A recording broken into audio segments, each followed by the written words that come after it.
Angels and Demons, Part 5. I can see people like this stuff. So do I. It's totally fun, right? But it wasn't when I first, learned to meditate. I was terrified because I grew up my whole life hearing that I was going to go to hell. You're right. And that, demons, you always hear demons smiting people and angels are good and demons are bad.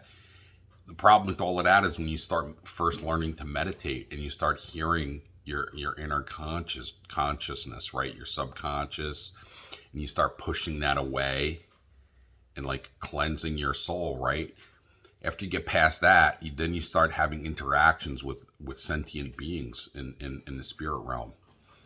And that is both of those things are terrifying. First, facing your subconscious fears, the actions that occurred over your entire life, good and bad.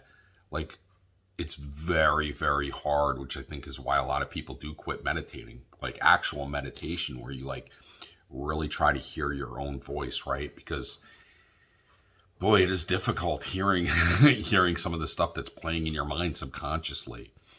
But once you do, what you can do is you can face it, forgive yourself, forgive the person who was involved, and wipe that slate clean and cleanse it from your system so it's no longer playing in your hard drive subconsciously like a computer. And what that does is it frees you and it gives you peace. It removes the anxiety, the depression. And not to say that like you don't need clinical help for those things. I'm not saying that, right? We live in a two-way feedback loop, right? Between the spirit realm and this reality. And while things manifest in the spiritual realm, right, there are things we can do like therapy and medications and, vitamins and herbs and eating well and diet and all of that have, that work backwards into the spirit realm too, right? So it's like, it's not that I don't believe any of that stuff. I absolutely do because I'm a registered nurse. And like, I see how advanced medication and treatments are and how effective they can be, right? But it's like when you're engaging only one part of the illness from one side, you're missing a whole other side. And part of that is, how these beings and entities that we call angels and demons affect us from the spirit realm, right? And go back and watch my other videos. I really explain like a lot of how the matrix is set up behind there. But what I talk about now is like, this is something, it took me a very long time to learn. And once it did, it radically changed my life. I grew up having nightmares, seeing terrible things in people, knowing things I didn't want to know about people, right? And through all of this, how did I react to it? First, when I was a kid, there was no way to deal with these things, like seeing ghosts or hearing terrible things, right? Or like having terrible dreams that aren't dreams, right? Like where you're interacting with an entity, another conscious being, right? Like, so how did I deal with that? Like I just put it out of my mind and I'd bury it and forget it and go on about my day.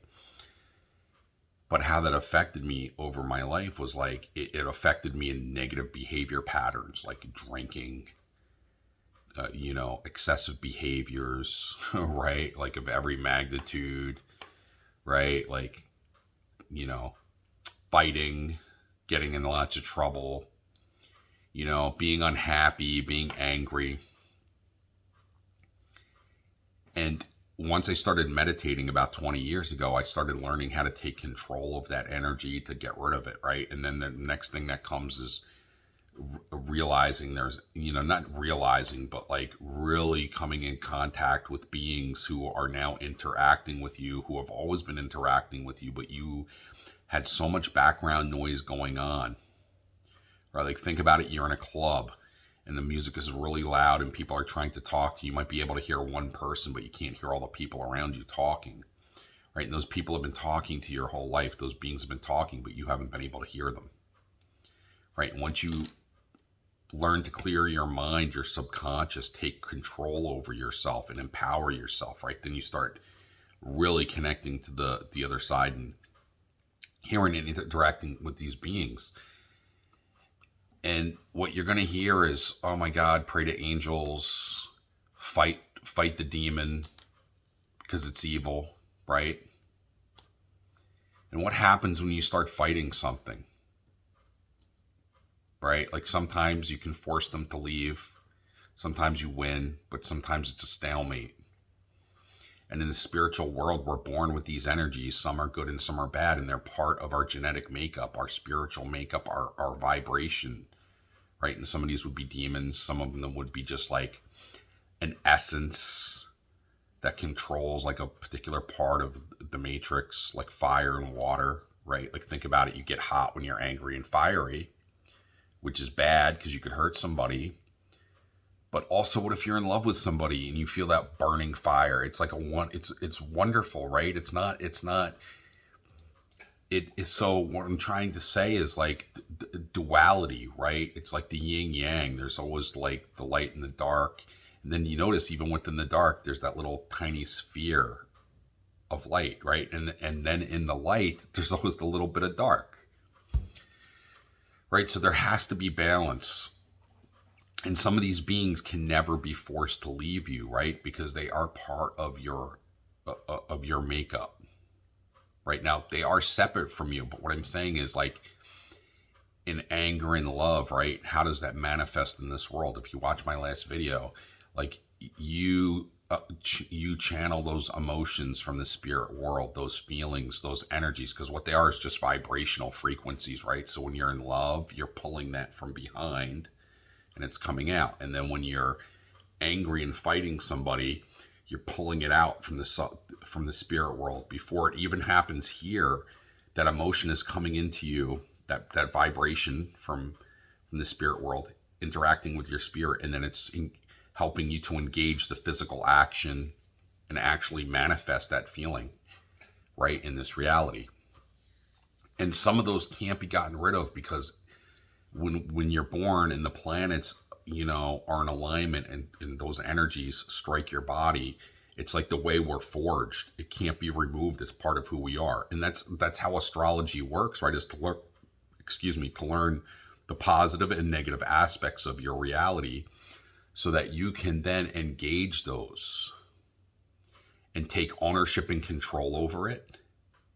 And then once you've done that, your life is going to become less full of anger. There are good times to be angry, right? But you don't want to overdo it. You don't want to the point might be to yell at somebody, but it might not be to also like beat them into submission physically, right? And put them in the ICU, right? Like there's and it's in the same thing with love. Like it's good to love somebody, but you don't want to give up everything you are and put it into somebody, because then what are you, right? So like everything comes with consequence of good and bad. And the more and once you can start talking to these beings and understanding who they are and why they're part of your spirit, you can begin to manifest the positive attributes that all of these beings have. Which, oh my God, if I could have heard that from somebody 20 years ago, I mean, my path journey would have been like, oh my God, to learn this information that I'm telling you took so much blood, sweat, and tears. It's like ridiculous, right? And like unnecessary trials and self-flagellation, right? Like, so I hope what you're getting from me, you're hearing. And for those of you who think I'm crazy, like I really don't care what you think whatsoever. This isn't for you. You're just ignorant. Like Jesus said, don't throw pearl before swine, right? Because you're a swine. You can't appreciate pearls, right? The pearls of wisdom. So like, if that's not you, pick up these pearls that I'm putting out there, right? Put them in your soul. And then take that energy and right? Study, research, and let it emanate and become part of your person. And if you do that within 6 months, I'm telling you, every person you know is going to tell you you've changed, right? They're going to think you lost weight, you're in better shape. They're going to tell you all this crazy shit, but you're going to know what I'm saying was this, that you changed your frequency.